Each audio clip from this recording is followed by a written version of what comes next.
Par pitié, faites partir Ja Morant des Memphis Grizzlies. Ja Morant ne peut plus rester dans cette équipe. C'est un des meilleurs joueurs de la planète, dans une des pire équipe de la ligue. S'il vous plaît, faites quelque chose pour Ja Morant. Moi, personnellement, ça m'arrange. En tant que fan du Heat, on a eu une super victoire contre Memphis. Le premier match, ça a été compliqué. Mais là, on gagne 146 à 114. Pas de perf historique de chaque joueur, mais tout le monde était bon. Norman Powell commence super bien la saison avec Miami. Ça me fait très plaisir. Nikola Jovic commence à prendre confiance en lui. On commence à avoir un peu de régularité. 20 points pour lui hier soir. Mais par pitié, Ja Morant, faites quelque chose. J'espère vraiment qu'avant la trade deadline, les Grizzlies vont avoir envie de tanker et vont virer Ja Morant parce que là, ça va plus du tout. En fait, faudrait qu'il aille dans une équipe où il manque juste une petite pièce pour pouvoir aller jusqu'au titre.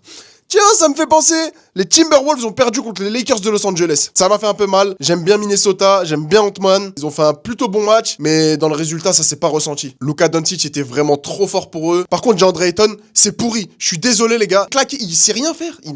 La vérité, il sait rien faire. Les seuls points qu'il marque, c'est parce que tout le monde l'avait oublié sur le terrain. Ça fait 15 fois qu'on lui laisse des chances. Là, il se retrouve dans des conditions optimales. T'es aux Lakers, t'es avec Luka Doncic, avec LeBron James. Tu peux pas faire le feignant. Je me demande ce que ça va être en fin de saison. Mais bon, grosse performance de Luka Doncic encore une fois. C'est le 3e meilleur début de saison de l'histoire. On va voir s'il continue sur cette lancée-là. Mais honnêtement, les Lakers, s'il faut attendre après Luka Doncic, je pense que ça va pas aller très loin. À côté de ça, on a les Spurs qui ont fait encore une super prestation et qui font déjouer tous les pronostics. Bon, certes, c'était contre les Pelicans, mais ils ont gagné avec la manière. Et franchement, c'était pas un match facile. J'ai kiffé le match de Luke Cornett. On voit que quand Wemby il est pas là, il tient la baraque en défense et en attaque aussi. Et on a même pu voir des périodes où il jouait à deux et franchement ça fit plutôt bien dans la raquette. Hâte de voir ce que ça va donner quand De'Aaron Fox sera de retour. Et j'entends beaucoup de gens me dire qu'à l'extérieur c'est pas très fort, mais je pense vraiment que Stephen Castle et Devin Vassell, ça va s'améliorer. On sent qu'il y a une bonne concurrence entre les deux et je pense que ça va les pousser vers le bon et ils vont bien s'améliorer d'ici la fin de saison. Dis-moi ce que t'as pensé des rencontres cette nuit et on se retrouve demain pour une nouvelle vidéo. Ah, et abonne-toi.